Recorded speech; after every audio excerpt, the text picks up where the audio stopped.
The following episode of Backstory Podcast was recorded live at the 26th Annual Toronto Real Asian International Film Festival. You can listen to this episode and you can watch it on our YouTube channel.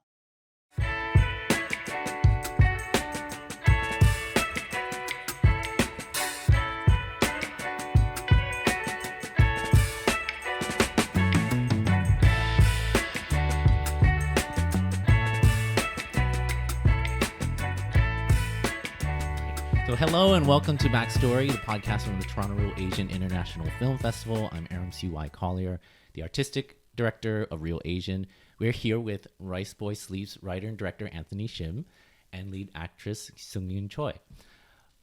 We're recording live on the eve of Real Asian Film Festival, where RICEBOY Sleeps is our opening night film this year. It's been touring festivals since its premiere at the Toronto Film Festival in September, and it's been picking up awards and awards and awards, and it's all really well deserved for this instant classic about a challenging relationship between a Korean Canadian single mother and her son. So we're happy to have you here and to just chat a little bit and welcome to Real Asian. Thank you. Yeah. Thank you. Right. Super excited to be here. Yeah. Okay. So I have so many questions that I've already. I'm sure we won't get to them all, but right off the top, like there was a little bit of mythology about this film. I would have to say, like, I'm good friends with Albert Shin, and he told me like some time back, he's like, "There's this film, you gotta see it, you gotta see it." So, and then he's like, I don't remember the title though, right? Like it was like a long time ago, and then more time came on, and it was like, oh, RICEBOY Sleeps, what's that? Right? So, like, I've just right off the top, can you tell about the title of the film? So the title of the film, it's actually based on a music album. Okay. By the singer Rosas.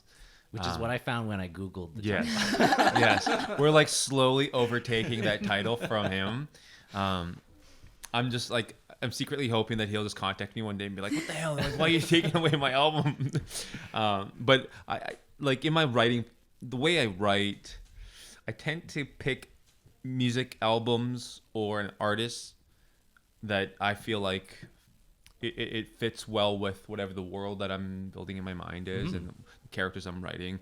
And so that's one of the first things I usually do. Sometimes, a lot of times, kind of the music comes first, then the story. And so with this one, I was listening to the album RICEBOY Sleeps a lot, and I was having a really difficult time finding a direction, finding a focus in the story, just because I had so much sort of ideas and material that I was jotting down on the computer paper, and then I thought, I'd read somewhere in a writing book that you should start with a title when you start writing a script, because it allows you to like kind of know what the trajectory of the story is. And so maybe I'll try that. And so I was listening to this album anyways, and I liked the way the title looked visually.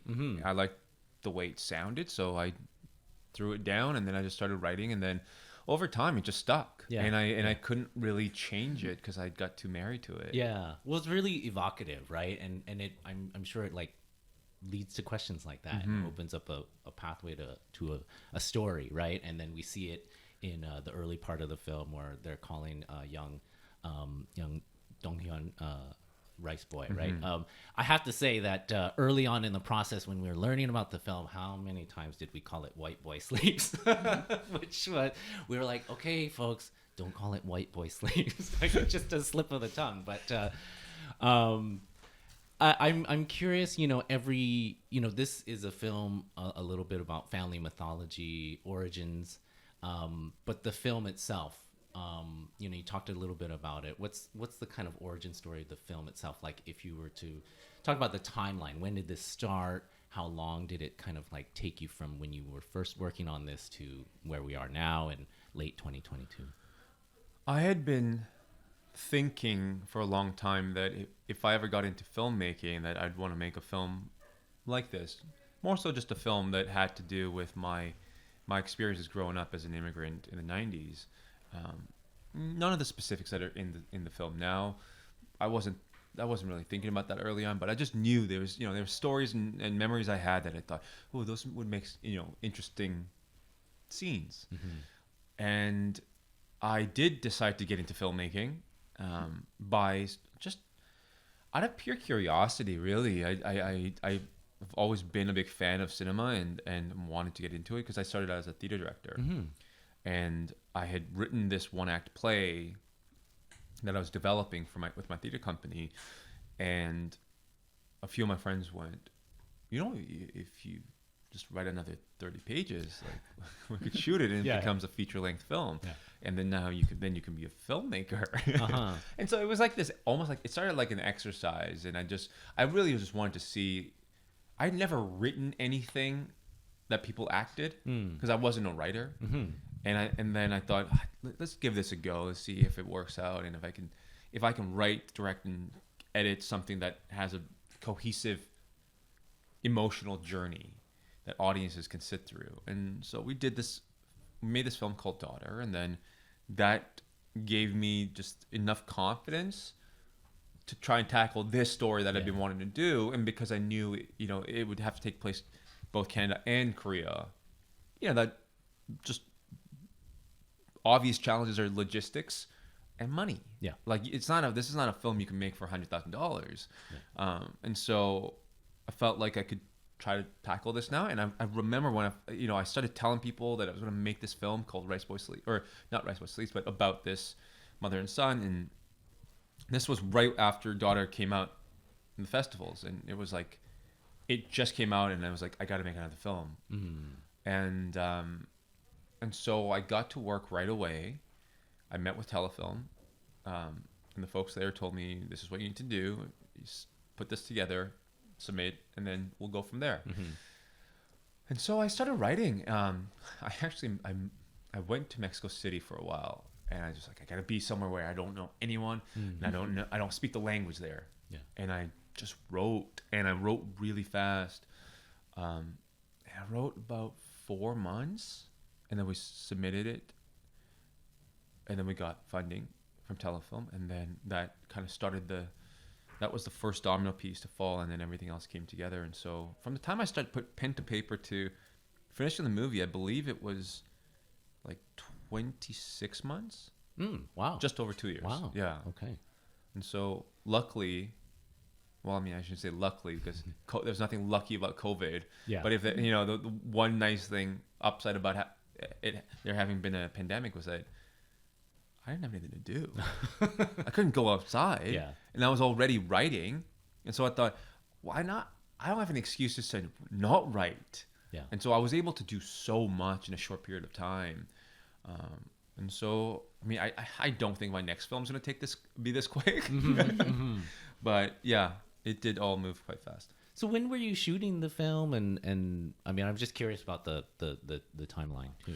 So yeah, I finished writing it in 2020, and then we shot in the summer of 2021, just last year. Oh, okay. Yeah, we shot in August in Vancouver, and then we went to Korea and shot all the Korea stuff in September. Okay.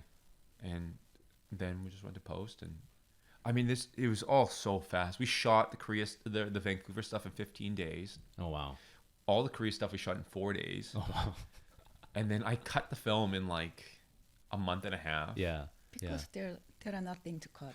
There's not a lot to cut. So I'm gonna ask you about that later. Okay, so no, but that's interesting because that's where you come in, right? Like Seung-yoon. So maybe you can talk about. I mean, you're talking about a little bit of you writing this, and because I'm curious about the casting process and how did you get involved in the film, and what were your impressions about this? Because I've seen some of the Q&As that you've done previously, and I understand this was the first film that you auditioned for. Yes, it was my first audition.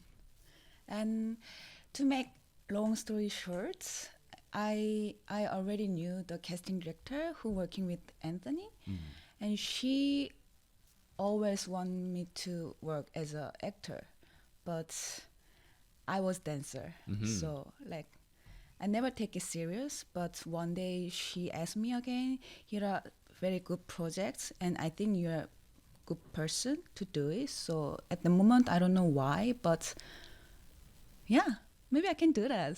So I made the audition tape, and that's why I'm here. Was there anything about the project that, I mean, did you know anything about the project going in, or it was just like, this is the time for me to try this? I knew just that this project is about the Canadian like single mom, like no, the Canadian indie production and story about single mother. That was everything I knew, and then yeah. I mean, we'd been searching for a while. Yeah. And we looked all across North America. I'd spent some time in Korea doing location scouting and also trying to figure out casting. Yeah. Not just for this part, but also for the boys as well. And it was just really tough to find just the perfect actor. Because, you know, and the main thing was finding someone who could speak the perfect amount of Korean and the perfect amount of English. And it was just tough to find that balance. And then also just the right look, but then also, you know, someone who embodied all of the characteristics of this person that I created. And so she did send that audition tape, and you know, by that point it was so late in the game that I had seen pretty much all there was to see in a way of like every iteration of that scene. And then I saw hers and it was just like perfect. It was like, that's exactly it. And Was there anything about it, or it was just like a feeling that you were getting from it? it was the way I pictured it in my mind when I wrote it. You know, it was the rhythm, the tone, the pacing, everything was just on. It was just like nothing was played up, nothing was missing. It had all the depth. It had the tension, had the, you know, it encapsulated everything that I was looking for in this character. And I started sharing it with everybody I knew, you know, who was working on the project or people who were helping me out, and just going like, watch this person. And everyone was like, who is this? Like, I can't, like nothing comes up when I Google this name. Like, and I was like, I know, like she's a dancer. And, you know, people were saying like, yeah, you're right. This is exactly how I pictured the character when I read it. And so, yeah, it was just a matter of making sure that all parties involved were aware that you know, I want to cast this person because this person's perfect, but she has never acted before. But we all need to sign off on this person and just believe me that this is gonna work out. And it did. Yeah. No, your performance is great. So I mean, Thank you. how did you find that transition from, you know, a performance like, you know, lots of training in dance, but you know, did you find that transition to acting for screen? How did you find that? Well, still I'm finding, try to finding, but we had many rehearsals together, like all together with Ethan and Norah. And also the thing is that what I learned from dancing education is that like it's so similar to acting, I think. So I got to know how to move my body and how to express my emotion and my thought through body. So somehow it's not a very different thing to doing acting and dancing, I think. And so you brought up Ethan and Noel. So, you know, the challenge of finding them. What's the story behind finding those two who play the boy? Well, I had put out an ad in the Korean newspapers, basically just saying, looking for actors, or just looking for Korean boys of this age range, no acting experience required. Anyone interested, just please contact us. And it was the same challenges finding that actor who, because with the two boys, the younger one had to speak flawless Korean and struggle with English. The older one had to speak flawless English and have struggles speaking Korean. And so it was just, we had a hard time finding that balance to begin with. And then a friend of mine in town, Jonathan Kim, who's an actor in Toronto, I'd known from years through acting, and I reached out and just said, like, do you know any Korean kids in Toronto?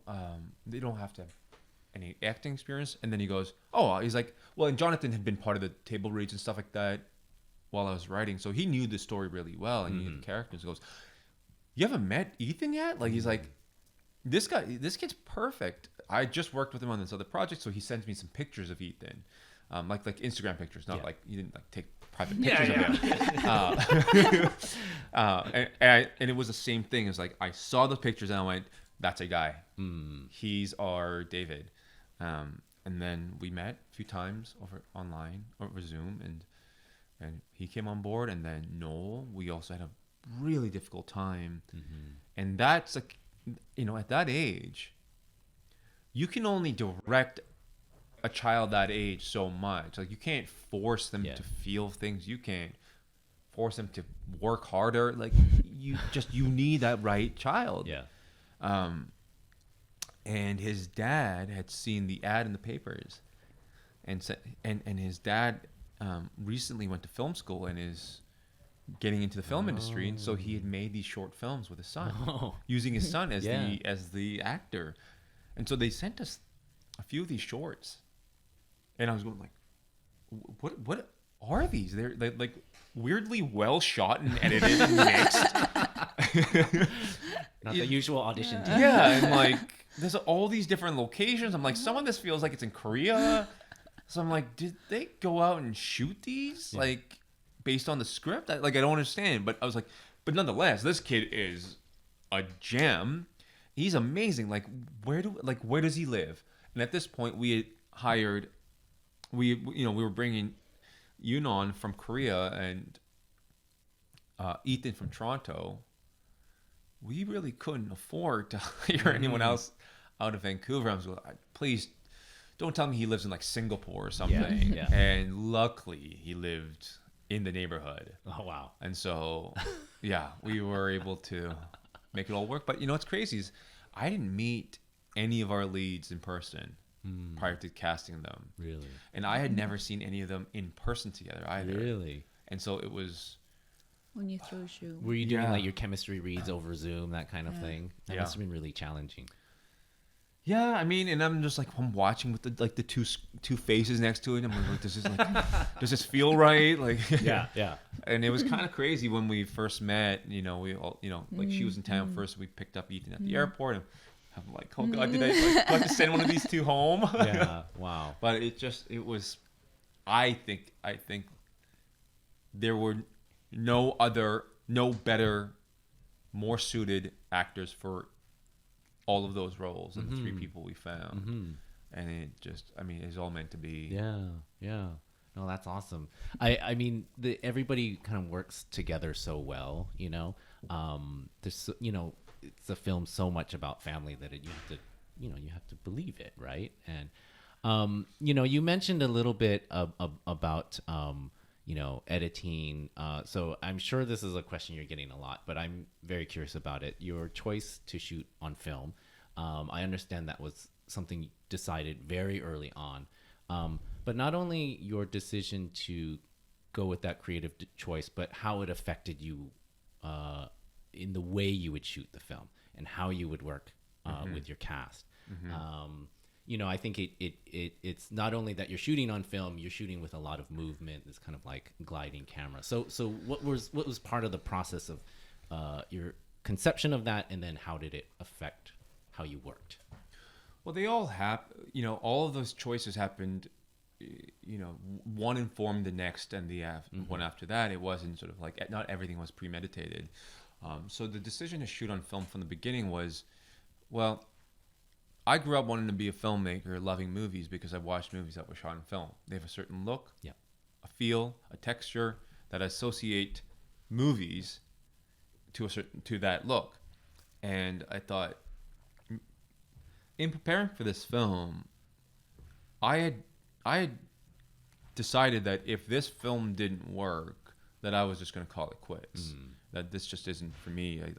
I to make a movie, it requires a lot of investment, financial, time, energy, investment from a lot of different people, and and resources too. Not the investment of just money, but also like things and and I just didn't want to put them to waste. I didn't want to be wasting people's time and energy and money and resources. So that was kind of the feeling. I was like, you know what, this might be my final film. And so I might as well make it the way I want to make it, which is, I need to shoot on film. And then I started looking at all the different options, from 8mm to 65, and I looked at enough examples where I went, the 16mm film gives me the look and feel that I want, that I envisioned for this story. And there were some examples that I went, like, that's exactly it right there. Like, on that camera, on that lens, on that film stock, like, that's the look. And so I'd made that decision. And then from there, I brought on, I reached out to Chris Liu, our DP. And I told him, I'd written in the script that it was going to be shot on 16 and it was going to be in the aspect ratio that it is in the final product. And he said, you want to shoot 4:3 on 16mm film? He's like, you got my attention, like, just off that. Yeah. Because Chris is a huge. Had you worked with him before? No. Albert Shin introduced me to Chris, because Albert has been sort of like a big brother of mine. Like, I've learned so much from him, and he's shared so much that allowed me to make this film. And because he'd read one of the early drafts of the script, he was one of the first people to see the cut. And when I told him that I wanted to shoot on film and I was looking for a DP, he goes, you got to contact Chris Liu. And because he had just shot a short film that Albert produced, that his partner, Albert's partner, Igor. Yeah, Igor. Igor directed this film called The Archivist.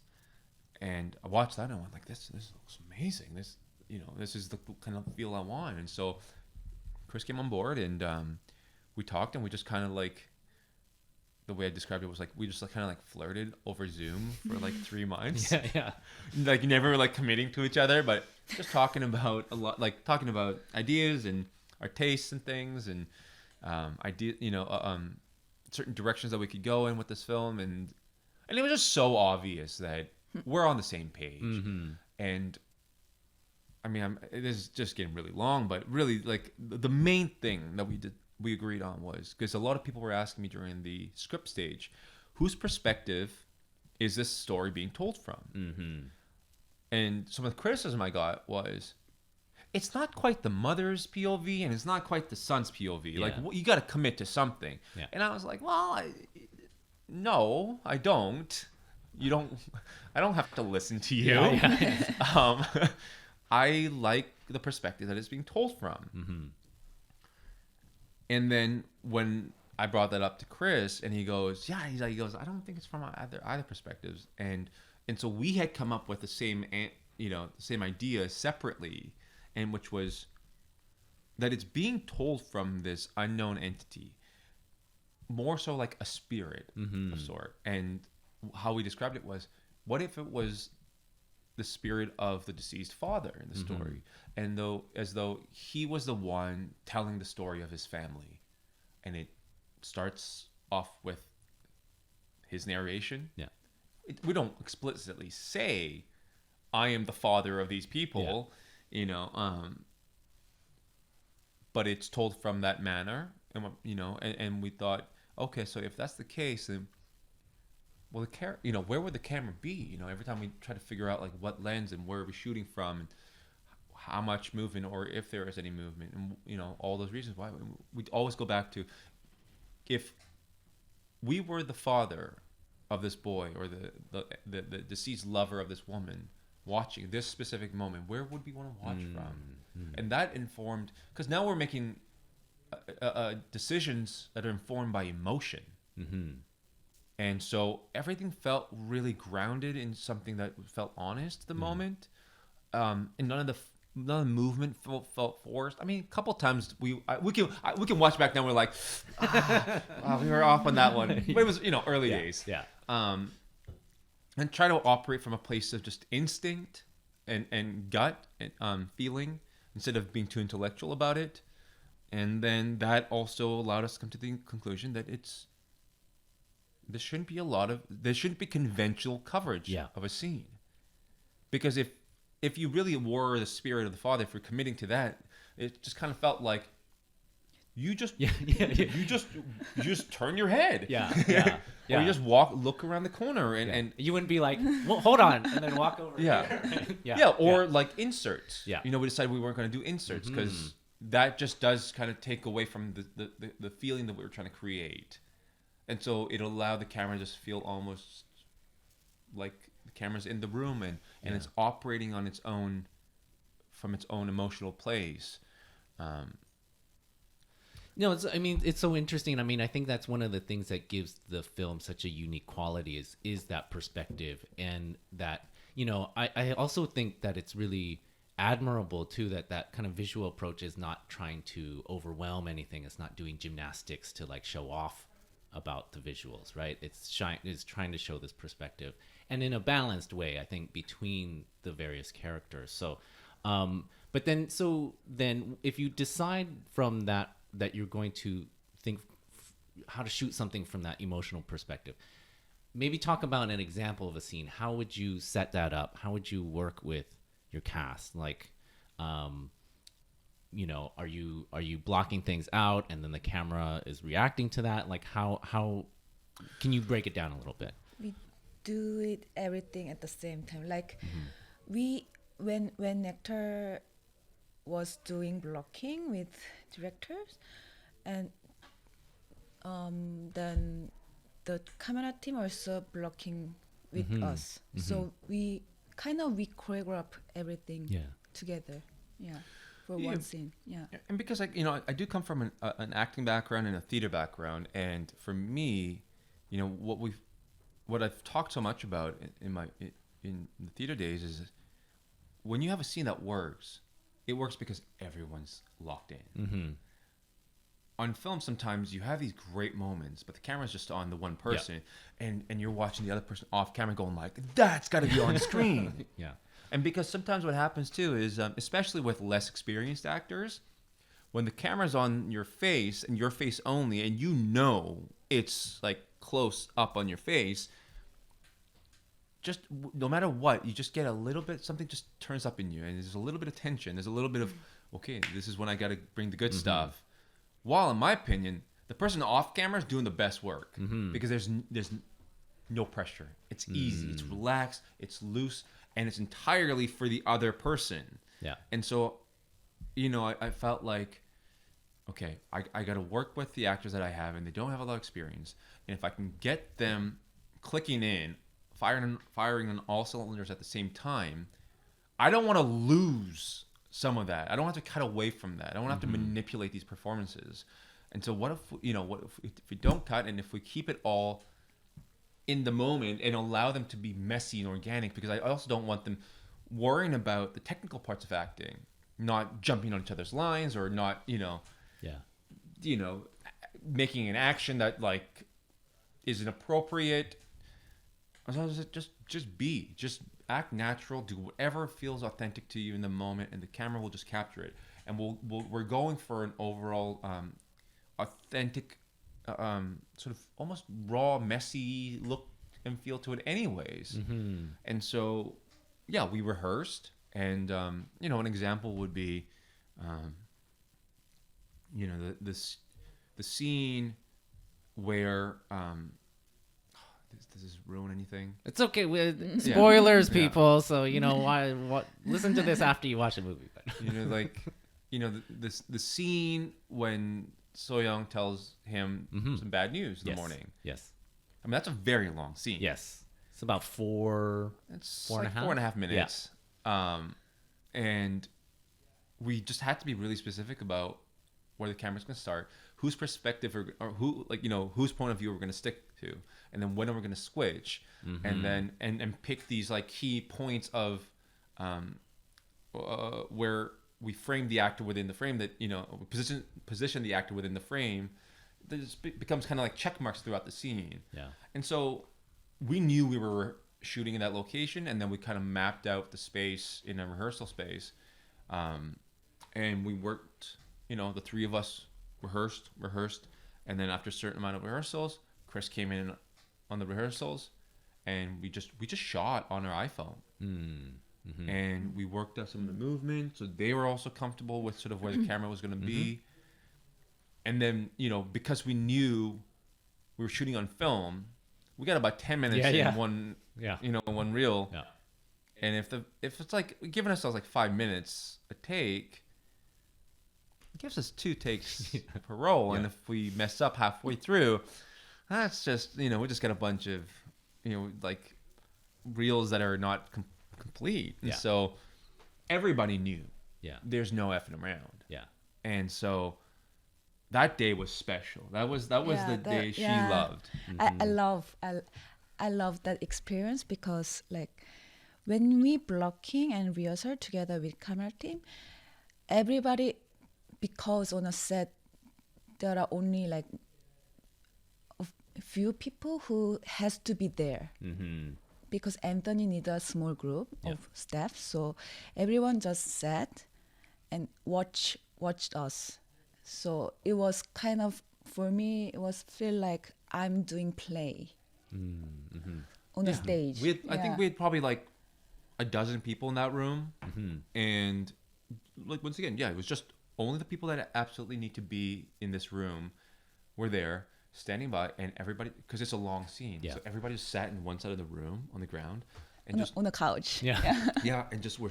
And the way the room was shaped too, it kind of did feel like it's a stage, and the audience was on one side, and everybody was just so locked in, and they knew it was complicated. They knew it was a tough scene emotionally for the actors as well. There's a lot of dynamics in that scene. And so, I had told Chris, I said, and expressed this to the rest of the team as well. I said, while we're rehearsing, you can make as many tweaks, adjustments, and if you need time to just change something entirely, do it. Like, do whatever you need to do that makes your work shine at the end of the day. But once we start rolling, I don't care how you feel about it. We're not changing a thing because we can't kill the momentum. And so everybody knowing that, we're just way more locked in. Make sure everything I need to do is my responsibilities are checked, and nobody wanted to be the person that messed up this amazing scene that everyone knew I was not going to cut. It had to be all or nothing. So nobody wanted to be the one that messed up a perfect take performance-wise and camera-wise because they forgot to move their Starbucks cup. Or like, oh my God, or they, say that. Or they decide to walk into the room at the wrong time, or flush the toilet at the wrong time. Everybody knew what was happening, and so it created this special atmosphere. Not a tension, but a focus. And all the stakes were raised, and I thought it brought out some of the best in everyone. Well, and that scene is so loaded with stakes too, right? And so much like things that need to be conveyed from both of them, and it's such a pivotal moment, right? So I mean I love that scene. I love that, like, going for it, you mentioned the word messy, and I love that word. I don't think the film is like super messy, but I think what I love about that is it's the result of like trying things, not trying to be exacting about something. It's a little bit about a journey, but obviously you're aiming for something. You mentioned in another interview Q&A that you also felt that way about the audio as well. I'm wondering if you can describe how your approach to the audio contributed to this kind of messiness.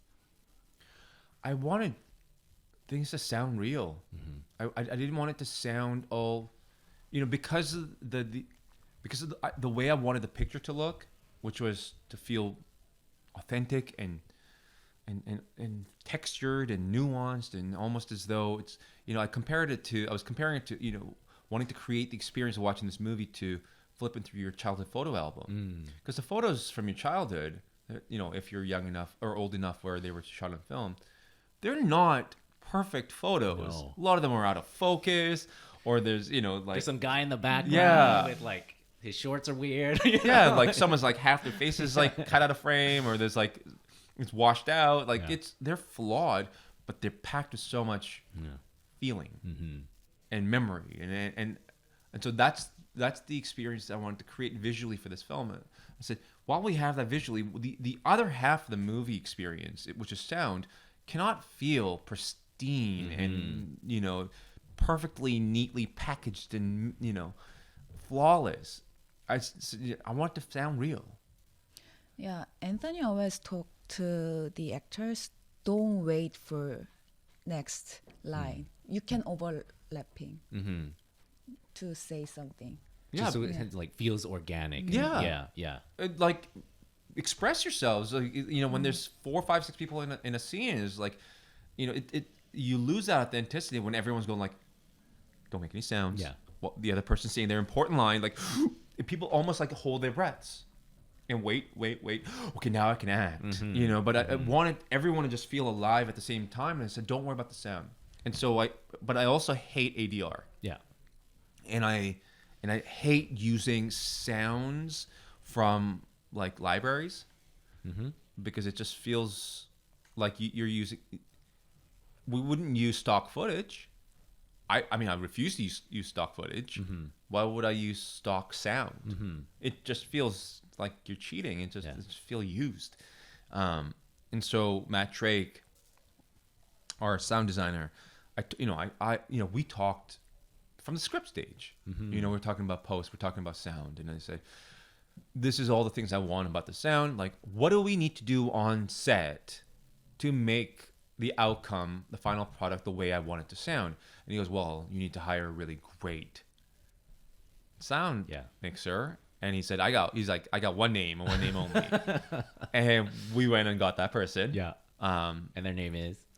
His name is Nate. And Nate came on board, and yes, he was amazing. And he knew the drill. Certain scenes we're not cutting, and there's 8 people talking. And so we need to laugh up everyone, and, you know, and he's mixing on, you know, on the day. And it's like, I don't want to take anything away from Matt's mixing, because he did an amazing job he made magic happen. But there's not much that wasn't recorded on location. That's like, and I hate Foley as well. And of course there's Foley in the film because it's necessary, but like the important sounds. Yeah.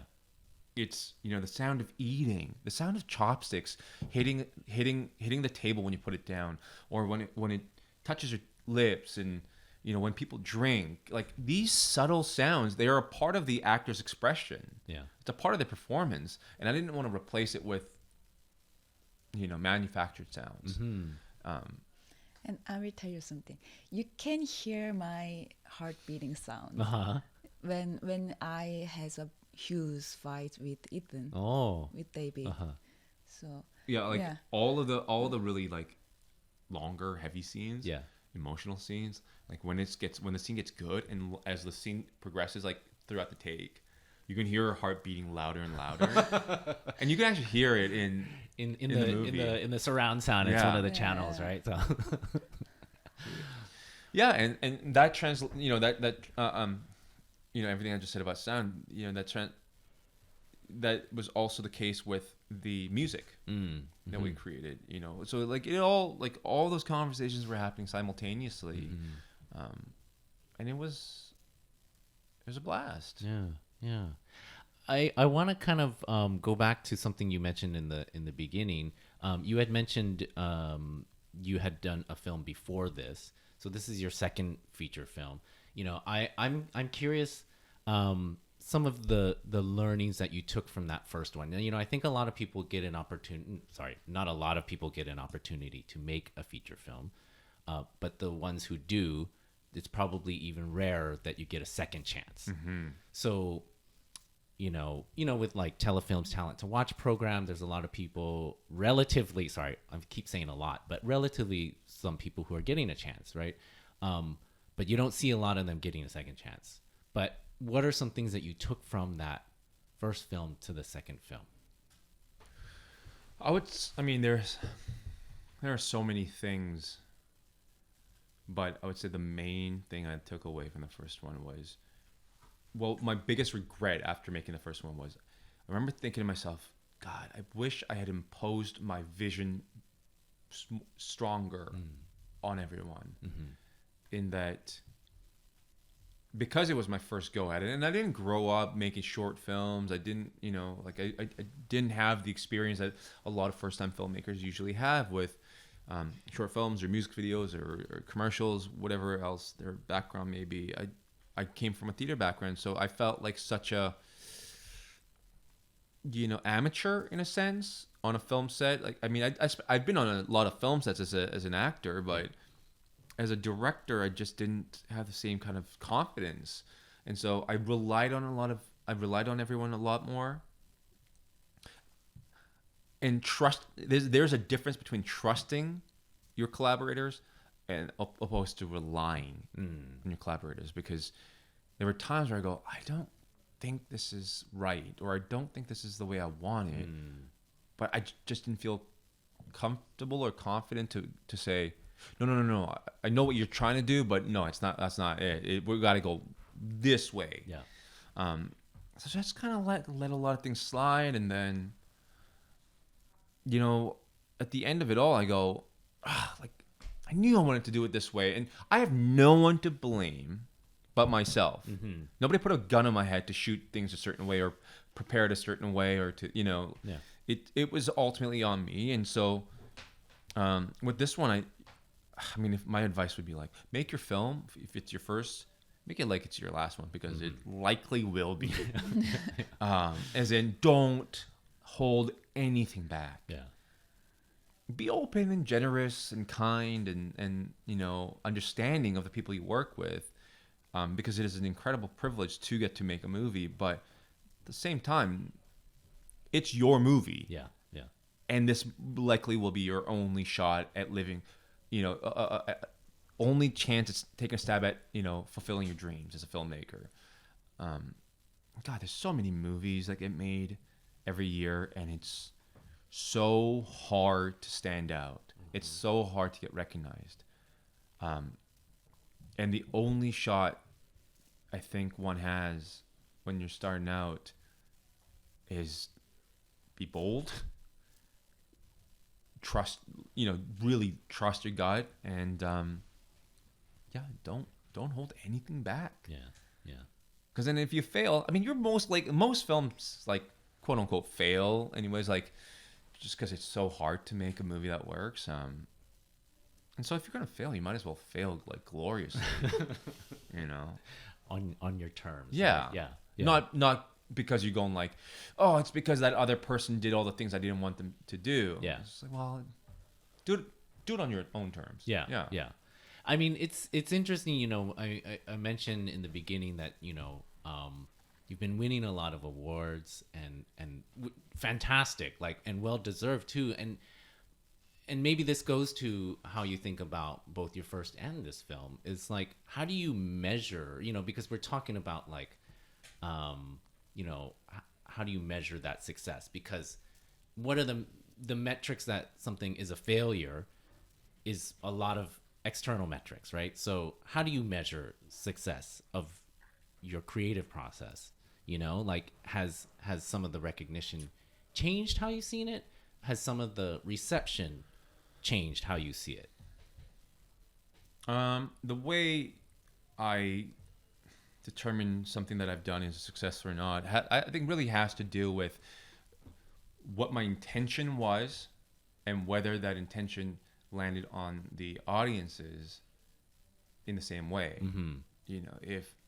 If I wanted to affect audiences a certain way, in one way, and then they come out of it going just completely missing the mark and just feeling something else, and especially if it's not a positive one, and I really didn't do my job right. I was off the mark somewhere along the way, because like, I've done a lot of theater. Most of the theater I've done, very few people watched, and a couple of the projects that I'm the most proud of, very few people watched it. That would not, it lost money, like.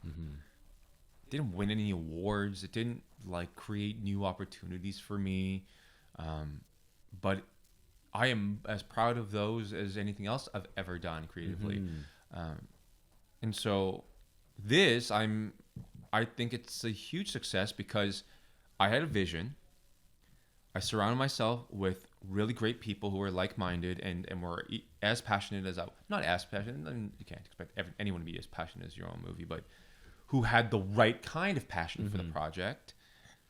And we collaborated in a really joyous way, and we executed our vision. And so everything and anything beyond that is just gravy. Because like in our eyes, we won already, like before this came out. Yeah. And now this is all just very, it's validating, and it, makes us feel like, gives us that extra bit of confidence now to, let's try it again. Let's double down on this thing. Yeah. Also, all these awards, it's amazing. I'm so grateful for them, for the recognition and the reception. But it doesn't change anything when I sit down in front of my computer to write the next one. Yeah. The script doesn't get Get back easier. in line, right? Yeah. Those words, those lines don't, they don't come out, easier. I don't come up with more, like coming up with story ideas doesn't become any easier than before. So, I'm just trying to take it as all comes. But Yeah. I'm curious, mentioned that the film has played some really, prestigious big film festivals, premiered at TIFF, played in Busan. I'm curious, we were talking a little bit about reception. What was some of the reception, the reaction? What was it like to play it at TIFF versus Busan and some other festivals? I mean, we're doing this before we're showing it at Real Asian, so we don't know about tomorrow. But yeah, I'm I think curious. tomorrow's gonna go okay. I think so I don't too. think we're gonna get booed or anything. Passing out tomatoes. Yeah. No. But what was it like to show it? I mean, I'm particularly curious about Busan. Busan, we were so nervous because we didn't know how Korean will take this story, because as I know, Korea is not an immigrant country. So in my opinion, I thought they might not like it. They might not understand as like here. But so we were in Busan, and audience in the festival, they were so quiet and silent. Zero laughs. Oh no. No laughs for Simon at all. We got our first chuckle at like hour and 30 minutes in. Yeah, so we both thought, it's bad. Yeah, we failed. Like, Yeah. But later it turns out Korean really loved this film. They just took it very seriously. So that's why they couldn't laugh, or they couldn't even like, what is that? Applaud. Yeah. Because what's really interesting about the North American audiences compared to the Korean audiences was that in North America, people really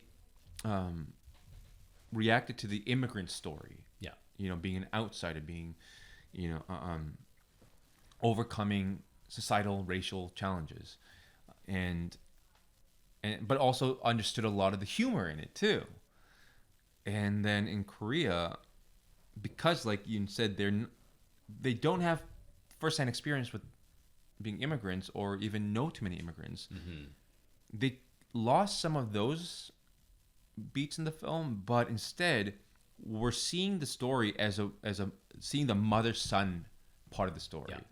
And it was just all about that, and it was about that journey. And so it, some of the humor got lost, but they felt I don't want to say deeper, because I don't want to compare what audiences are experiencing, but it appeared as though it was more of a linear emotional journey for the audiences there, and were deeply moved by that relationship. And so it's, I wouldn't say like, we're not going like, oh, that reaction is better than the other. Yeah, it's just like, yeah. we'll take it all, but it was very interesting to Surprised. that people took it that way. And audiences, I found that the most passionate audiences in Korea, a lot of them were younger women, and I think they just really, really admired and loved the character of Soyoung, which was really cool. So Yeah. we'll continue to see what the reactions in Korea is like as we do the theatrical. Yeah, so interested to see. I mean, you're going to be taking it on the road to some other very different audiences very soon, right? Yeah. Yeah. Morocco, that's going to be our first non-North American, non-English speaking or non-Korean speaking. Because I mean, we've been a little bit like in our comfort zone. Yeah. Between those two territories, but you know, that's a different world. So In Saudi Arabia too. yeah, Oh. I don't know if we're allowed to talk about that yet. Yeah. Yeah. Yeah. yeah. Cut.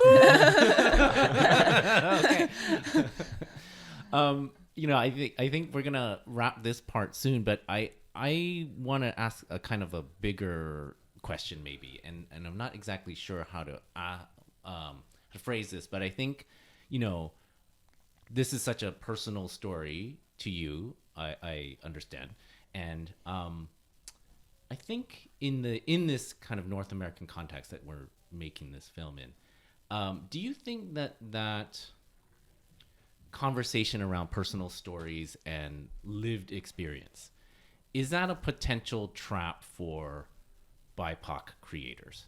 In that, does that limit our storytelling to explicitly personal narratives? What do you? I'm not sure. I'm just this is a larger kind of like cultural conversation, I think, right? And you know, the experience of making a personal film versus like what can you do later, right? What else can you do? There's a lot of pressure, I think, for BIPOC creators to speak from this term lived experience, right? Yeah. But what lays beyond that for these creators, right? Yeah. I don't know. I mean, I found that if it is a trap, I fell into it. And I got... It's not a bad one. I mean, you know, we create to discover things, right? Yeah. Whether it's about ourselves, about the world. But would you say it's a BIPOC thing? I think there is more pressure to do it. Right. And almost potentially more funding in it, right? Right. No, I see what you're getting at. Because, I mean, Truffaut's first film was based on his childhood, right? Taika Waititi's first film was based on his own childhood. So, you know, filmmakers making their first or second films about their, you know, childhood is not a new thing. But I do think that if you're talking specifically about BIPOC filmmakers of the current time, yes, there's a pressure. There's a pressure that it feels like we as you know, immigrants or people of color, you have to tell your story because no one else has done that in the past. But I also know that a lot of BIPOC filmmakers that I know want to move beyond that and want to tell stories about other ethnicities and other periods of time. I don't know. It's so hard. It's so hard to talk about this. Is there pressure? Probably. Is there more fun? Is there a better chance for me to get funding? You know, 3 years ago, was there a better chance of me getting funding for RICEBOY Sleeps than if I were to make a story about, let's say, you know, a working class family in you know, the suburbs of BC that's white and, you know, are dealing with different societal issues? I don't know. And to be transparent, like if you made that film, we probably wouldn't have programmed it. You know what I mean? I did make a film. Yeah. My first film was about a white family. Yeah. And I'm not saying it wasn't as successful because it was about a white family. I mean, I think story-wise and quality of filmmaking, I think they are different. And I think RICEBOY Sleeps does, you know, I think the film can you know, stand on its own 2 feet as like just a well-made movie beyond the fact that it's about Korean immigrants. And but I don't know. Let's put it this way. There are advantages. It is easier to stand out as a filmmaker if you get really personal about your own identity and your uniqueness, I suppose. But I'm also not sure if that's a BIPOC thing, because you say the same thing about if you grew up in the slums of somewhere and it has nothing to do with nationality or ethnicity, or if you had like a really like crazy job as a kid and you wanted to make a movie about that job, like I don't know. There's I see what there's no answers. Yeah. There's no right answer. I'm just it's something that I think I've been thinking about. Just in the larger kind of creative space. Especially in Canada, North America. I think what's important is whether a young filmmaker wants to make a film about their own childhood or their own lived experience. What I try to tell myself when I think about writing or making another film is I have to feel like there's no one else in the world that can tell this story better than me. And if the answer is no, then I got to pass on. I can't do that. I got to let that other person who is more qualified to tell that story tell it. And I think in that sense, sometimes the ethnic identity might play a part in that. Because if I was to tell a story about potato farmers of the 1800s, which is a story I wanted to tell at one point, there's probably people who have a more personal experience with that story, and they might be a better fit. And so I don't know, I think that's important.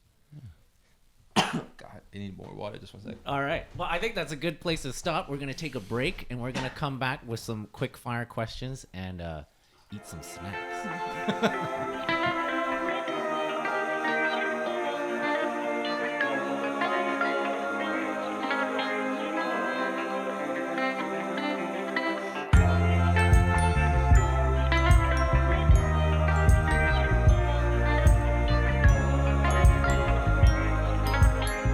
So we're trying something new where it's a little segment we're calling Come Eat With Me. So, we're having our festival guests, and you are the first festival guests that we've had on Backstory for this year. And the first ones that you'll be eating with us together. Potentially humiliating yes, yourselves. Yes, on and camera. please don't spill food on your clothes. I'm very sorry. This is my first mukbang. Yeah, it is. So we have, in honor of RICEBOY Sleeps, we have rice rolls, Trung Fan, and so we have three different kinds. We have the my old favorite as a kid, the dried shrimp, and green onions, and then we have the surf and turf beef and shrimp, and then the kind of the double carbohydrate of the rice roll wrapped around a donut. Oh, it's so good. Yeah. And I appreciate that you didn't serve like kimbap. I mean, a little on the nose. Yeah. Well, so part of it is, Make sure you can, make your sounds. the ASMR. Yeah. No, I don't want to make that dirty sound to the mic. I know. That's funny. So, we have a summer program, and where first-time filmmakers make their first film, and one of the cohorts, they were, they learned how to do sound, and then they're getting the boom in there. Like, we're not recording yet, but they're just like listening to it, and they're like, yeah, ASMR that shit. And it's like, Makes me really uncomfortable.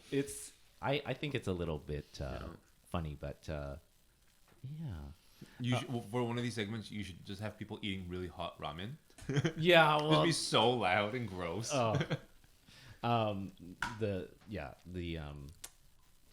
Get a upset stomach afterwards. But so one of the things is like, the normal, not normal, but my co-host on this podcast, Kelly Lui, who's our shorts programmer. This is actually one of our questions, and maybe we can maybe we'll leave it to the end. But she and I dispute the supremacy of rice versus noodles. And so I thought as a gesture to open up this festival, these are kind of rice and noodles. This together. is so good. So, yeah. This is so good. So, so I have some quick fire questions, and we'll keep eating. Talk with your mouth full. I'm gonna talk with my mouth full. You know. Uh-oh. I'm good. Okay. I'm good. Nothing on your clothes. Yeah. Okay. We're recording live, folks. Yeah. We're recording live. That was typical Anthony's moment. I'm too excited right now. Sorry, what were we talking about? I'm gonna shoot you some quick fire questions. Okay. Yeah. And actually, let me go. I'm gonna cut to the chase and get to the most controversial one. This is the one that Kelly and I always argue about. So you can only pick one. Yeah. One carbohydrate. So Oh, we've talked about this before. okay, Yeah. rice, noodles, bread. So it can also not just like sliced bread, but like a tortilla or something like that, or potatoes. You can only choose one. This is the thing that makes the difference for me. When you say noodles, does that include pasta? Absolutely. Anything that's in the shape of like long and thin? It's kind of like something that is formed from a dough and I guess boiled. So then like even lasagna counts? Whoa, yeah, for sure. Well, then it's noodles for me. Okay. Noodle. Noodles for you too? Yeah. Yeah, because Really? there are rice noodle. Okay, but see, Yeah. okay, so that's also my thing is rice because I also say, well, because then I can make rice noodles. But Kelly's not here to dispute that, and she's like, no, you can't do that. Well, no, because then you can go into like anything made from rice flour. Then you can go into desserts. There's so much that's made from rice. Well, we've had a previous guest say bread because he was trying to make the case that cake is a bread. Sure. So Well, I could do without cake. well, this guest couldn't. So Right. if that's what does it for the person, then okay, that's fine. But I mean, for me, it's. I mean, I love rice. I mean, I love rice, but I love noodles too much. It's Okay, what's your favorite noodle dish then? if I had to eat only one type of noodle for the rest of my life, I'd eat pho for the rest of my life. Okay. Yeah. Me too. Really? Okay. You got big on pho. All right. I mean, and I love ramen, but it's heavy. It can be heavy or spicy. No, I just or bunchaka. Like that's in the pho category, okay. right? It's for Like, family. yeah, Vietnamese, noodles and broth. That's like, it's light. Yeah. Okay. It's delicious, and you can never. I never get sick of it. No. Okay. You taking this film. So we got some quick fire questions. Okay. You've had a lot of Q&As, I'm sure. What's a question that nobody's asked you yet that you'd actually like people to know about the film?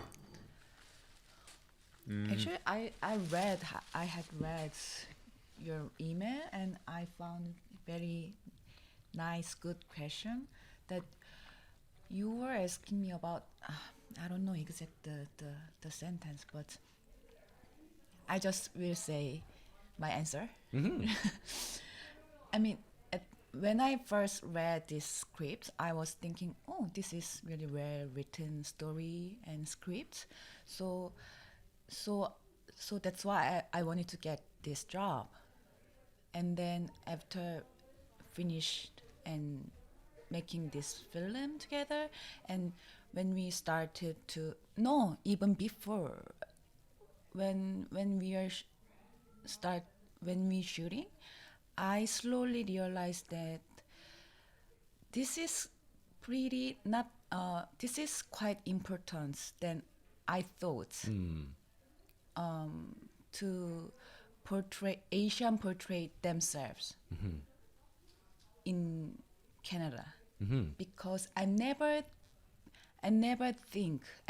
thought like me as an like Asian. Not, of course I'm Asian, but I live in Seoul in Korea, so I never make myself like I didn't have any distance between myself and to my society, to my country. But people in here, they have that kind of like distance, and they always thinking about what is that, and they always questioning about that distance. And so during shooting this film, I realized that how important it is to make Asian like story, like our story by ourselves. Yeah. Yeah. I just got to know that. Yeah. No, thanks for that. No, we were jumping around in a lot of the questions, so thank you for sharing that story. I think it's something that's hard for us to reconcile. I think in a lot of ways here, it's kind of like a lifelong thing in each of us, like in our experiences. So yeah. So I'm very glad that I got to know these things as a Korean and as an Asian. Yeah. Yeah. This is what I want to say. Okay, no, that's great. Thank you. Is there any? How about you, Anthony? Is there any questions that you kind of like go out on the road and you kind of get a lot of similar questions. Yeah, I mean, no one asks about the Korean actors. Oh, Like the actors like that are in the Korea portion of the film, right? Because they're amazing. They're some of my favorite parts of the whole movie, and those are just. I mean, we talked earlier about how I think we found the perfect people for our leads, but I mean that's across the board. Like even all of our supporting actors in Vancouver were just incredible, but the actors in Korea, they were magic. I love the Harabuji. He's great. He's that he's shot an amazing man. where he first comes in. Yeah, And you're talking about like he's not talking, but it's all his reaction. Yeah. Like it's just a beautiful moment, right? And that's his intro, right? He's this like really gentle presence, And Yoon is related to him. Yeah, Oh. I didn't know that, but his name is Choi Jong-yul. And Korea, we share same like middle name. You don't know this? You know this? You're married to a Korean person. The same middle name. Yeah, middle name each family. Oh yeah, of course. So he has the same middle name as my grandpa. So I was wondering, as like, is he like coming from same family like me? So I was asking to him. So are you come from Gangneung? So. And were you serious, or were you kind of just like, oh, he's probably not, but just guessing? No, I was quite Oh, you were? serious. Yeah. So are you Gangneung Choi? Are you from Gangneung? So he answered yes. So wow, like we are relatives. So we didn't know because Wow. So I found my actual family through this project. Yeah. Just like the movie, right? Yeah, that's great. That's great. And then who plays the harmony and the uncle? Grandma is. She's been around for so many years. If you look at her IMDb, you're like, oh my gosh, she was in that movie? Yeah. Class. I mean, both of them. The grandpa too. Like grandpa was in Memories of Murder, which is I think one of the greatest Korean films ever made. And they've over the years they've been in like so many iconic films. And we just got lucky that they agreed to be a part of this. And the uncle. yeah, and then the uncle, he was a theater actor for a long time, and just recently started getting into film. And I mean, we had good actors with really great auditions, but he, at the end of his audition, just spoke for about 5, 6, 7 minutes in front of the camera about his impressions of the script, of the story, and he talked about his own personal experiences and relationship with his parents and how it relates to the character. And it was so personal, and it was so open and generous that I went, oh my god, why is he telling us all this? But like, thank you for it, like, because it's really touching. And that totally sold me on it. And then we had our audition, and yeah, it was like, I mean, he's become like a dear friend to us now. Like we're all actually just like family. Yeah. Like a genuine love for these people, and he's yeah, I think he's like I'm like, why are you not a movie star? Like, why are you not famous? You're so good. Yeah. And because they're all him and the grandpa, because the grandpa's like a legendary theater actor, because they all come from theater background. That opening scene in Korea, I mean, I put a cut in there just because we only had 3 takes of that scene. Yeah. And it's like a 7-minute long scene. Yeah. There was a camera move Yeah. thing that I couldn't get around, and so I ended up having to put 1 cut in there. Yeah, where you kind of you're panning over Yeah. when he comes in, right? Yeah. And I was like, oh, I have to do this, unfortunately.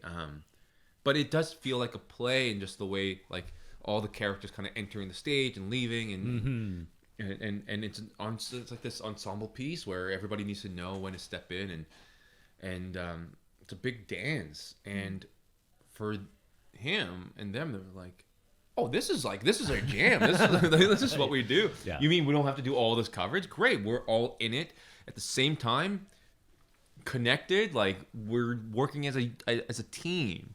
And so, I mean, they pulled it off amazingly, because I think they were so comfortable in that style of working. Yeah. Okay. No, you heard it here first. What is a film or an artwork, doesn't have to just be a film, that changed your life? I've answered this before. I did a whole podcast on this, actually. Oh, really? Yeah. There's a film called Peppermint Candy by Chang-dong. It was his second film. Have you seen it? No. You heard it here first. You haven't seen Peppermint Candy? This is the film that I like. If you like Korean films, if you like Lee Chang-dong films, this is the one to watch. Like, that movie changed my life. Not only as a filmmaker, but also just as a person, as a young person. The film actually came out in '99. Part of the reason why I set RICEBOY Sleeps in '99 is because of that movie. Oh. So it's it covers multiple decades in that film, and it touches on really. It's kind of like a Forrest Gump-ish type thing, where they touch on certain historically important moments of the country. And I mean, I'm not spoiling anything. The film opens with a man standing on train tracks as a train's approaching. It's like, that's the poster. I'm not ruining anything. Yeah. It's the first time that I'd ever been introduced to the concept of suicide. That one person could be in so much pain and turmoil that they would rather take their own life. And that just took my brain, just shook it all up, and went like, oh, life is not so pretty and peachy as I thought it was as a kid. And it exposes and explores the world of Korea in a way that I'd never seen it before, or never thought about it.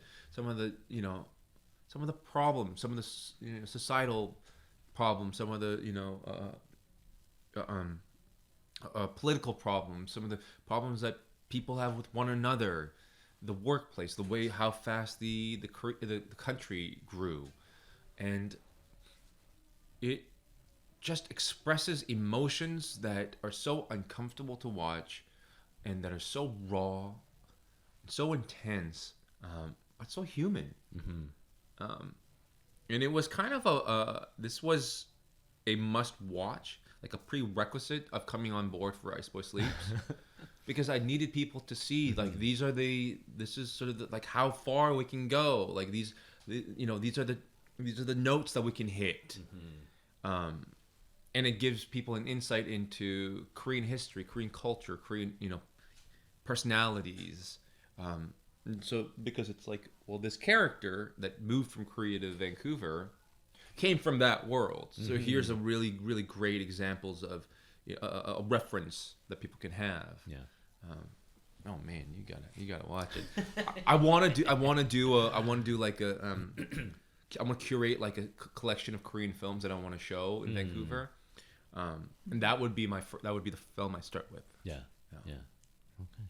You can be a guest programmer next year. I want to. How about you, Yoon? Well, not really. I don't think I have like one film that changed my life. No, but you talked about a dancer that you said. Yeah, it can be other art form too. Ah, okay. Like, there are one big company named Rosas Dance Rosas in Belgium, and that company made by Teresa, the Keersmaeker, and she is kind of pioneer of minimal dance in New York, and yeah, she is so chic, and so like I always wanted to be like her as a dancer and as a choreographer, and all the costume like made by Dres van Noten is kind of like big designer in Europe, and everything she produced in with her company is perfectly like my taste. So I wanted to be a member of that company, but now I'm here. Yeah. Can I ask both of you, like, just real quick, like, was there how old were you when you were watching these things, or when it kind of like, because my thing is like, I think there's the answer to this question is usually like some very like just a formative point, like there's only a certain set amount of years. I was in 13. Your life. You're 13. And no 13-year-old should be watching a movie like that. But it was because at that time, in Koreatown, this is so illegal now that I think about it, but the grocery store used to rent out these blank VHS tapes where they just recorded Korean movies and, TV shows. And you'd go and you rent them, and because there's no like movie case, there's no poster, there's no credits, it's just a blank tape with a sticker with the Sharpie written, and just whatever the show or the movie is. And so we were getting like all these great Korean films that were festival hits, so like I was being exposed to Park Chan-wook, Bong Joon-ho, like Kim Ki-duk, and Lee Chang-dong, all of their body of work, like as they were coming during that time, because you also couldn't see them anywhere else except like VIF. And because I'm 12, 13, 14, I'm not going to VIF. No. I'm just seeing whatever my parents rent, and we rented everything, and so weekend night, parents go like, oh, this is a new movie from Korea that's apparently kind of famous, or it did really well at this festival. I don't even know if there's that much thought behind it. It's just a movie. It's a Korean movie to watch. Yeah. Pop it in. Oh my God! Like what? Even the title sounds very sweet. Peppermint candy. And you're like, oh, my parents probably thought like, oh, sweet little like rom-com. Yeah, come on, kids. And it's heavy. But also, my parents were cool. They were not like, they weren't the type of people that was like, you got to watch Disney movies only because you're a child. It was no, like you watch whatever you feel comfortable watching. They did like, actually I don't know. They let me watch this film called Bad Guy by Kim Ki-duk, which is the red light district in Korea, and that's hardcore. And I was like, once again, I was like 13 or 14. But they let me watch those movies, and they were so informative, and I think that kind of like shaped the actor that I was too at a young age. Like, it was like pretty intense. Yeah. But I'm like, that's the stuff I grew up watching. Yeah. So. How about you? When did you first experience that dance? That like, dancer? I started my dance background education started with the ballet. Like I studied, like I got trained crazy hard classic education. So, like, from age of 5 till I went to university, and I started to watch YouTube when I was 21, and I found Anna Teresa is over there in Belgium. So I was thinking, oh, wow, I need to go to school because she found the dance school in Belgium. But I got to know that that school only accepts a student under age 19. So I was feeling like, this is so unfair. I'm from Korea. I didn't have no information about it. So I was like, I felt so sad. Yeah. Yeah. Wow.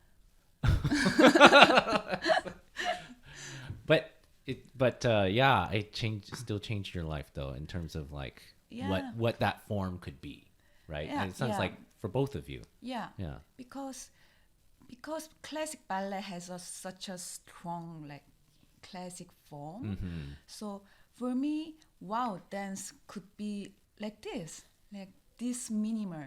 Yeah. So this shape of movements with this music. So that was kind of like changed my life. Yeah.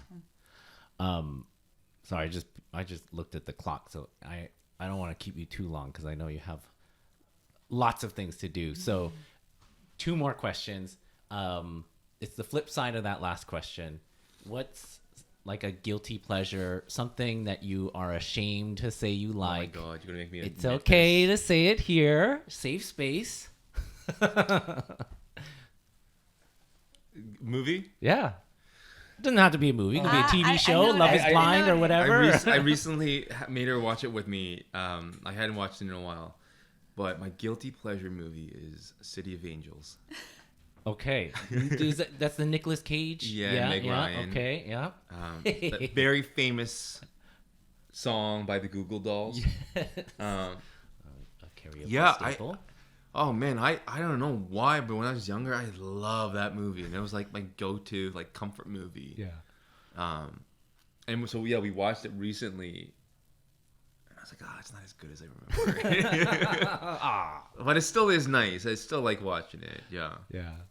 For me, I don't listen BTS or K-pop nowadays, but I still used to listen the first generation of K-pop singer. Okay. Yeah, so that could be my guilty pleasure. Who's like your number one? Like G.O.D.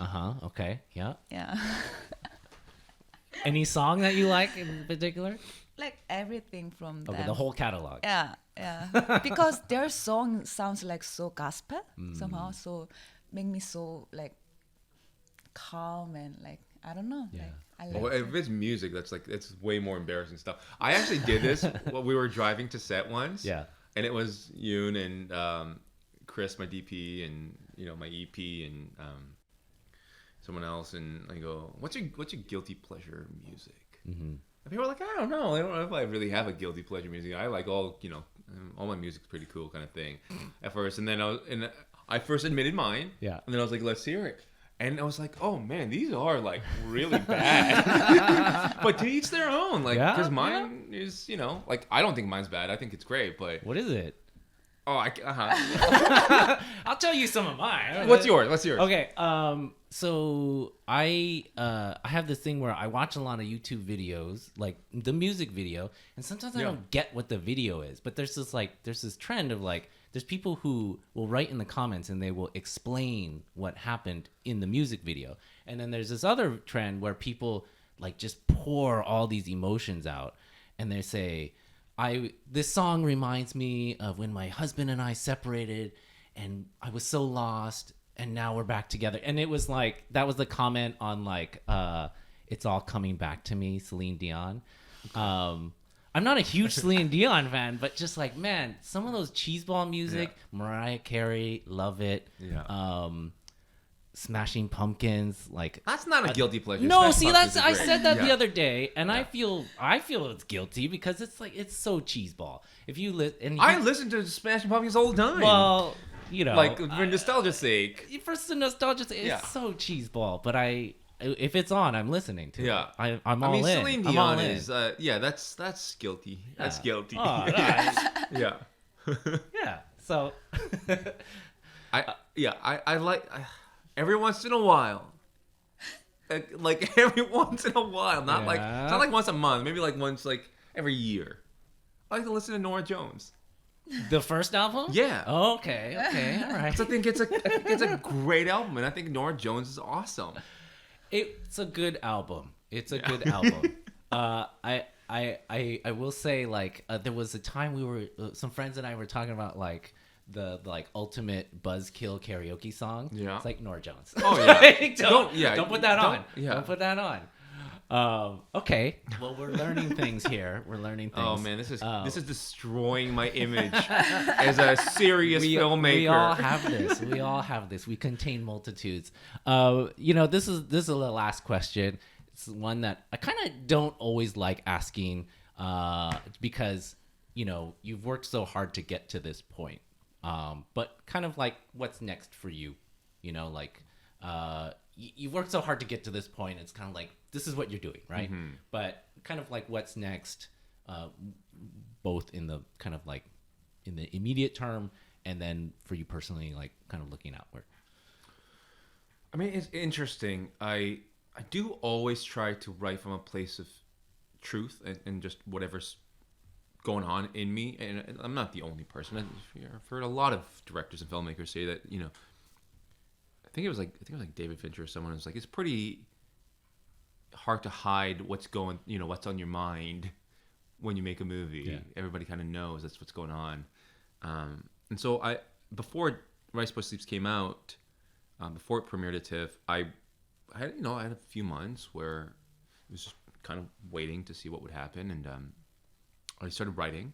At that time, I was writing, and I was writing something that I felt like if nothing came out of this experience, I could just, it's a small enough budget, I could probably raise it pretty quickly and just get my gang together, and then off we make it in Vancouver. And at that time, it was relevant to what was going on for me, and then this last month or two, like 2 months, it just doesn't resonate the same way anymore. Mm-hmm. I do feel like I'm a different person. I've learned a lot about the industry. I've learned a lot about movies as a whole, and I feel drawn to telling different stories now. And so there is something that's possibly going to be my next film. Yeah. But I want to be making films. I want to continue to tell stories that, I don't even want to say like stories about Asian people.